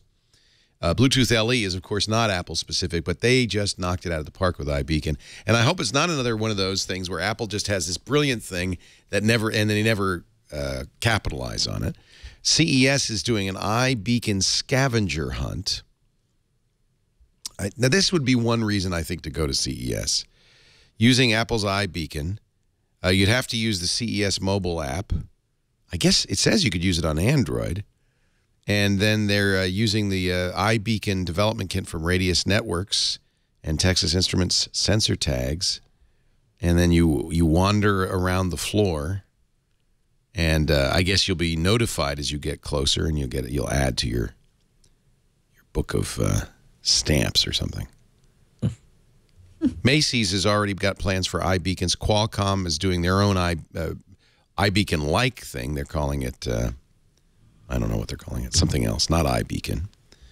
Apple owns this, though, because every Apple device since the 4S is a beaconer as well as a beaconee. Yeah, so the beacon technology, it's interesting. I did a lot of research on it when I saw it on sort of Apple's slide when they were previewing iOS 7. And it's based off of something that's been built into Bluetooth Smart and is available to, I think, quite a lot of devices that are using sort of the LE technology. And what Apple's really done is kind of build a framework for it that allows developers to tap into that technology and use LE devices as basically as iBeacons.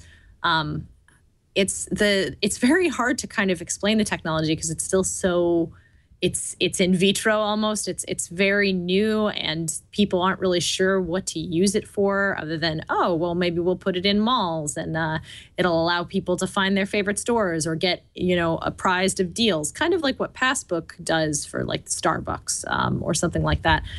But there could be, there are a lot more ways to use this, I think, rather than just your average, put it in a store window and hope that it attracts new customers. A company called InMarket's using it for coupons so that so this guy said, I want to get pasta sauce. Oops. And he did. But he goes by a rack in a store and it says, hey, here's a coupon. It's for something that's already on your shopping list if you use their shopping list app, things like that. I think that's, I agree. Of course, you're going to first see the e-commerce or the, not e-commerce, real world commerce applications of this. But there's so much potential here.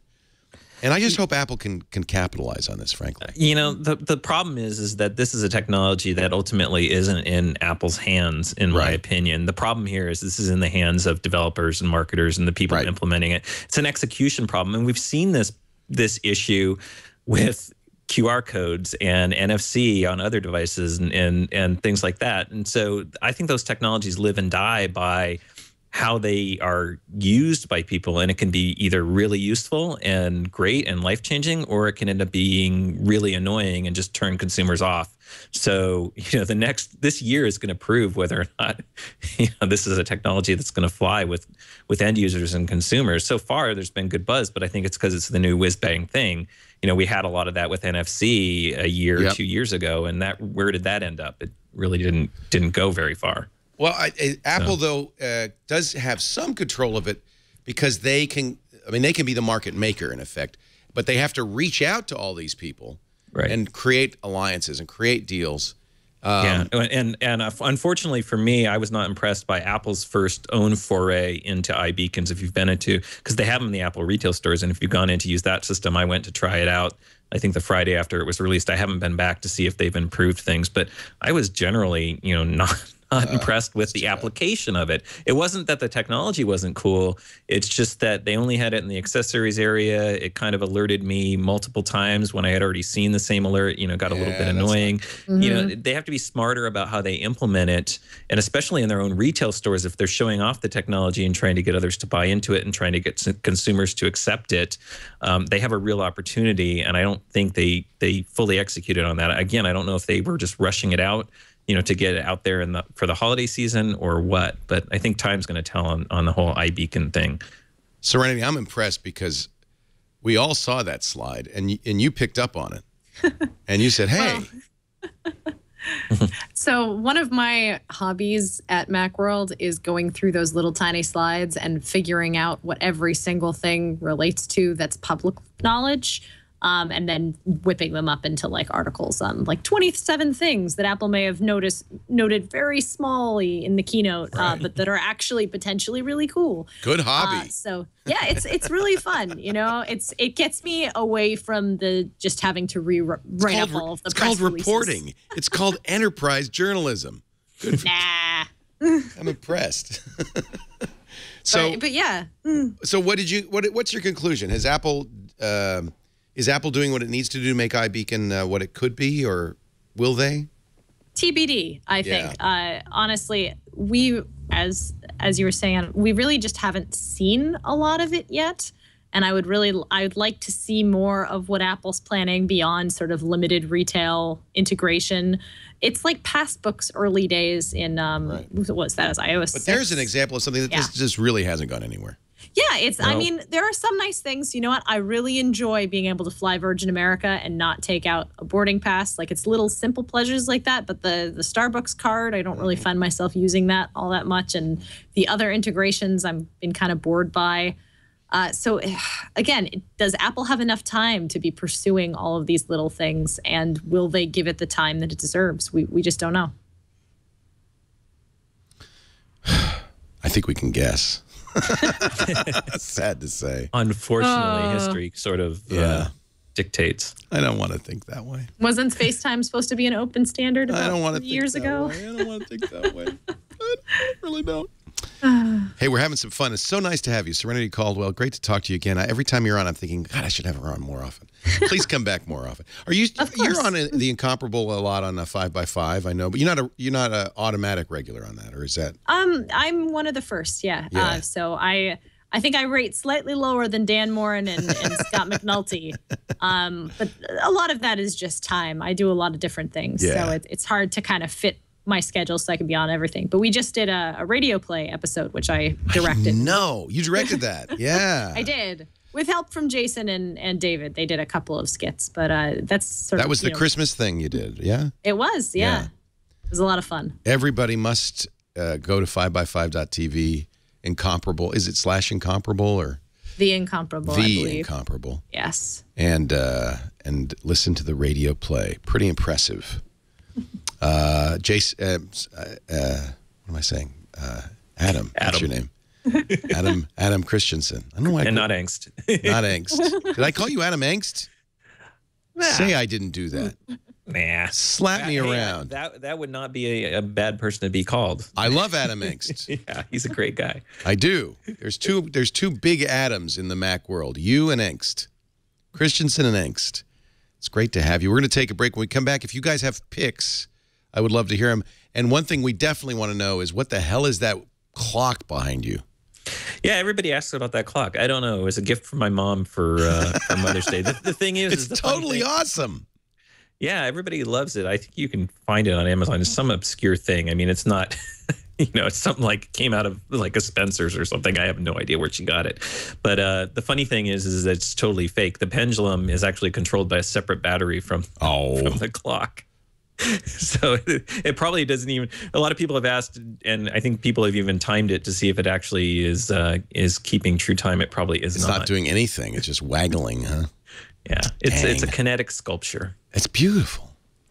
All right, let's take a break. When we come back, our picks of the week as we wrap up this week's MacBreak Weekly. Our show today brought to you by Shutterstock.com. If you're looking for high quality Stock photo, royalty-free images, not just images, vectors, vector illustrations, video clips.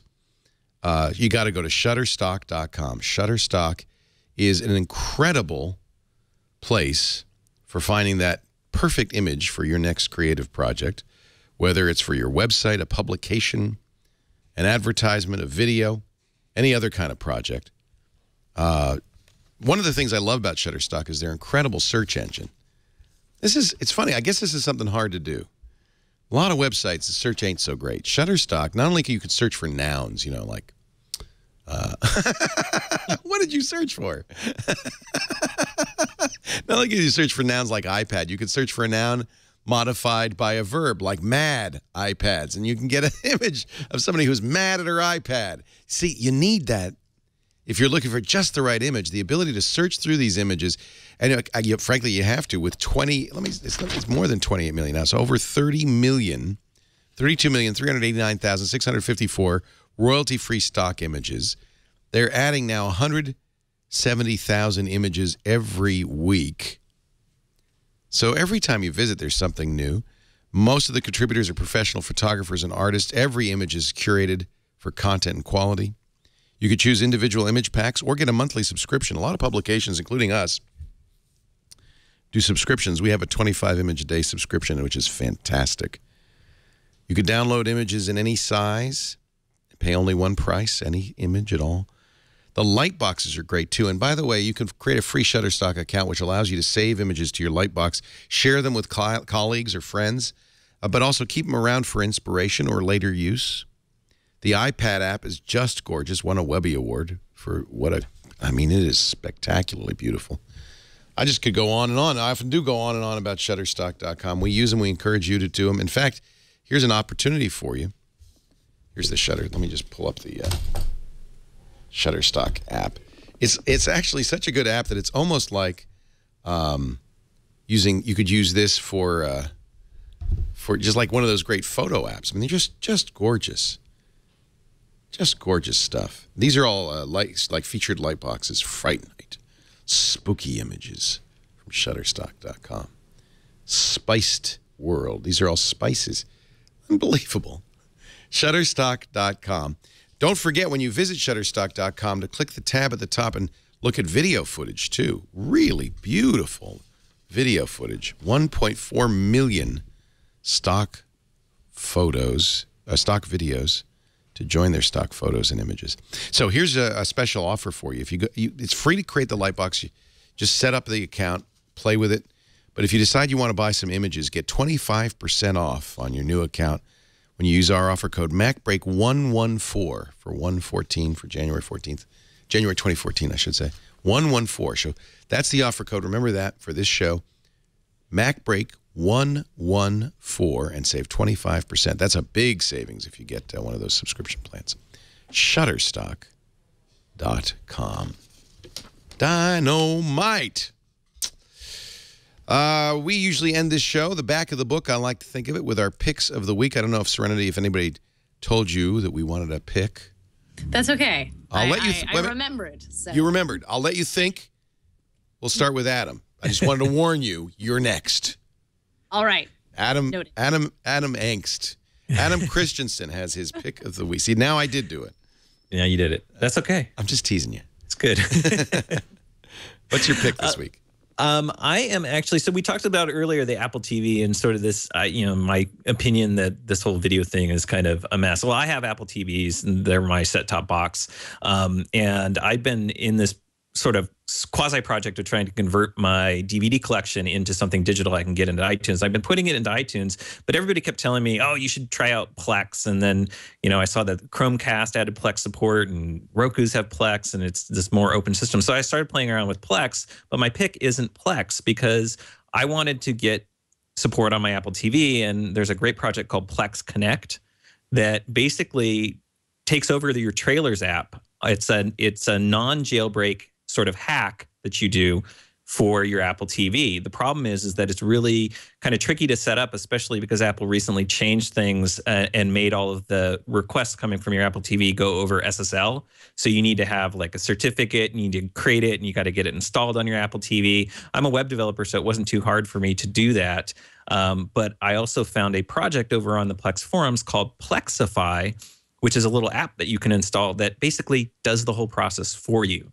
So I'm picking Plexify for Plex Connect, and it's a little menu bar app, and it takes care of generating the SSL certificate for you, getting it installed on your Apple TV, walks you through the steps of reconfiguring your Apple TV. Basically, what you do is you proxy the Apple trailers requests through your Mac or through some other computer, and then what it does is it hijacks those and sends back to the Apple TV, rather than the trailer data, your Plex media server data. So you can browse your Plex media server and access all of your Plex content from your Apple TV. And it actually works surprisingly well. So it's Plex Connect, and then you need Plexify is just for configuring, setting it up, and also starting. You have to start the Plex Connect server software. So it'll handle starting and stopping that for you too, so you don't have to get in and use command line. It's basically a GUI for using Plex Connect. So pretty geeky and technical, but it's pretty cool to see how it all works out. And that makes it much simpler for those people who aren't like me and don't want to live life in the command line. Yay. And with Python scripts. No jailbreak required. No jailbreak required, which is amazing. Yeah. Yeah, I love Plex. I think that it is a great piece of software. I think there's pretty much universal support for Plex. Yeah, it's showing up everywhere, which is what prompted me to want to kind of move things over to that, because now I don't have to worry. You know, I can get on my and what's great is the Plex app on your iOS device. If you connect it to their service so that they can kind of have the phone home find your server thing, I can access all of my media content from any place that I have an internet connection, and I can stream it. And if you pay for they have a little upgrade service, you can actually pay to sync it over to your devices. So you can sync directly from your Plex server and download a local copy. So if I'm in the airport, I'm going to get on a plane. If I want to grab a movie, I can do that right out of my out of my Plex server at home, which is just really cool. So I just started playing around with it. I know people are huge fans of this. I'm just starting the fandom. I had tried Plex way back when, and it was kind of complicated and clunky, but it's come a really long way. It's gotten much better. I'm really happy. My personal favorite feature is not only do you have this lovely server, but you can share it to other people. So I have some British friends who, you know, will download all of their British television from their DVR and say, all right, you want to see Downton Abbey a full year before it's ever going to show up on BBCA? Here you go. That's just not right. That was another thing. You're cheating. Well, but something that I've always loved about having my physical DVD collection is I share DVDs with friends all the time, right? And you really don't have any capacity to do this. Well, Plex kind of makes that experience available too. I was buying more and more stuff on iTunes, and I think that's really convenient and easy for me because I live in that ecosystem. But you know, I started to realize, you know what, I can't share my content anymore with people, and that's that's something we as humans want to do, right? Hey, have you seen this movie? It's really great. Oh, I can't let you borrow it because it's locked down. Every once in a while, there's a technology that just seems like everybody I know agrees on, and Plex is one of them. Just everybody says, yeah, that's it. And you're right, it's a little complex at first, but you dip your toe in the water, and you get deeper and deeper into the Plex. Well, and things like Plexify make this setup process, you know, a lot easier for people. Very cool. And the only reason I wouldn't do that Downton Abbey thing is I don't know if I could keep my lips sealed for a year. It's How do you very do that? hard. Yeah.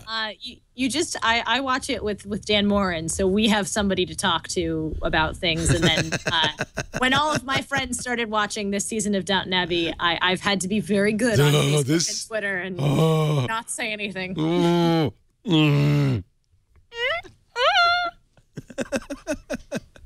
What's your pick, Serenity? My pick is a great little iOS app that I found, I think, a week or two ago because Apple was featuring it, called Sky Guide. So I'd use Starwalk a lot for stargazing and things like that. And then I downloaded Sky Guide instinctually because the visuals just looked insanely beautiful from the screenshots. And I'm like, all right, you know what? Even if the data in this isn't this good, I'll go for it. And not only is the data excellent, but the visuals and the combination of the time delay and being able to, it has, it's integrated with your compass, so you can find, of course, where you are in the sky. And it has an HDR setting where you take 2 fingers, you can scroll up and down to increase or decrease the amount of stars in your area, so you can get an accurate position of what you're actually looking at. I'm in Boston, so I don't see that many stars as is presented in the app, but I can change it. So it's like, okay, maybe you're only going to see this many. It's a really, really nice app. Yeah. I have just been enjoying it so much, even when, not actually going outside, just sitting in my room at night and being like, I can't see any stars, but if I could, there's the Big Dipper up there. Finally, somebody who says room right, by the way, room. That is the right. I blame it on my Canadian heritage. That is the right way to say it. I say it that way, too. I'm from Rhode Island. Room. It's room. It is room. Room. I used to have people who made fun of me about that. And Not trying to say room is physically It's hard work. Room. Yeah. Room. It's room. I'll go for the lazy way. Yeah, Sky Guy rather. A $1.99. Boy, does that look gorgeous. I can't wait to try that. In fact, I just put it on my iPad. Very nice. And you don't have to go outside. You can stay in your room. Exactly, because it's far too chilly outside. Really cool. I like the ability to zoom in more stars or fewer stars, because those of us who live in urban areas, we don't see all that. We don't see all that stuff. You got to be in some middle of nowhere to do that. Hey, my pick is something that they just sent me. They're selling it at CES. In fact, they have a special CES deal on their website, which is Hello Nomad. My kids drive me crazy. They're always saying, Dad, you have a lightning cable? Can I take a... My son broke into my house and stole my lightning cable the other day. He said, you left the back door open, so I just took it. I was like, I can never find mine. They go missing. Yes. I ordered a bunch of Amazon ones, and just like, can I get... So here's one you could put on your keychain. How about this? Now, it's a little pricey. I got to say that's a disadvantage, although they're offering 20% off during CES. This is called the Charge Key. Has a little thing for your keychain. There's the lightning. It's a real full Apple-approved lightning cable. There's the USB plug. You will never be without your lightning cable if you put that on your keychain. So I wish they'd had these for Christmas. I would have given them to my kids. Never again will people steal your lightning cables. Or if they do, at least you'll have one. Yeah, you got to clip that to their backpack or something like that. Yeah. Isn't that great? They also make a charge card you could put in your wallet, although this seems like a more, and it's very compact, very small. Literally not bigger than a key. Charge Key, they say $25. They also have a micro USB version for those of you who are, for some reason, not using iOS. What's the price? Huh? $25. That's too much, I know. Although that's not bad. Not bad at all. They got to pay Apple their little Apple VIG. Yeah. And I think it's 20% off right now. If you go to their website, you have to like them. Or you know what I did is I followed them on Tumblr. Nobody cares about that. So I'm not going to like them because you like something on Facebook, you never hear the end of it. But I tumbled them and I get 20% off. Boy, what fun! I don't know why we don't have you on every week, Serenity. It's really probably because you do so many things. You're too kind. Such an impressive person. But it's so good to have you on. Thank you so much. You could follow Serenity, of course, at macworld.com, where she's an associate editor. Anything else you want to plug? You got any movies coming out or TV shows, new radio plays you'd like to tell people about? Maybe radio plays coming soon. I would definitely tell people to go take a gander at the Christmas episode, because I think that's some of our finest work that we've been. We're hoping to do more soon. So it's funny. I share the same interest. I mean, we got this studio. I thought, gosh, I would like to do a Friday table read every Friday. Be so much fun, wouldn't it? The issue is scripts. We are very, very lucky. David Lohr, who started as just a fan of The Incomparable, and we just started talking to him a lot because we have mutual friends in the theater industry. He just is prolific, insanely prolific. Sent us, I mean, the Christmas special was 95 pages, and he churned that all out, I'd say, in a month and a half. He's so good at writing these crazy scripts that are not quite parodies and not quite completely original works, but this wonderful mesh of like things scripts that are true-hearted and you really enjoy both reading and listening to, but also have a bit of, nod to the Twilight Zone or nod to Doctor Who, nod to old Westerns, a nod to Indiana Jones. It's so much fun. He's such a good writer. We're very, very lucky to have him. It's called The Incomparable. Jason Snell hosts. Serenity's a regular along with Dan Morin and others from Macworld and Life. Winner of the 2012 Parsec Award. That's true. I have the little tiny statue on my mantle to prove it. And we should have you back soon. Somebody suggested our next show is coming up in a minute, Security Now. We should do a show with Serenity called Serenity Now. I think that would be a good show. Anyway, Serenity. Just as long as I get to be. You don't have to be serene. The rest of us will be. Thank you, Serenity. And thank you also, Adam Christensen, MacCast.com, one of the longest standing and still the best Mac podcasts. If you like MacBreak Weekly, you must listen to MacCast. Oh, thank you. MacCast.com. Always a pleasure. You and your Thanks for having me. Wobbly clock that doesn't tell the time. Can I plug one other thing real quick? Yeah. Because I have a side project I worked on with a friend, and I hesitate to do it because I'm afraid you're going to bring down our server because I'm doing the server hosting. But we did a social iPhone discovery app called Applr at getappler.com if people want to check that out. And the idea was we were both frustrated by trying to find apps. And the way we all find apps is through our friends, right? What did you get? What did you get? What do you think? And so it gives you the ability to go on. It will scan your purchase library and pull in all your apps for you. And then you can rate and say, yeah, this one's good. This one's so-so. No, I don't like this one. And then you can comment and you can have threaded conversations around your apps, but with your friends. This is really sweet. Yeah. So it's not an app, it's a website. It's a website, and it's optimized for iOS.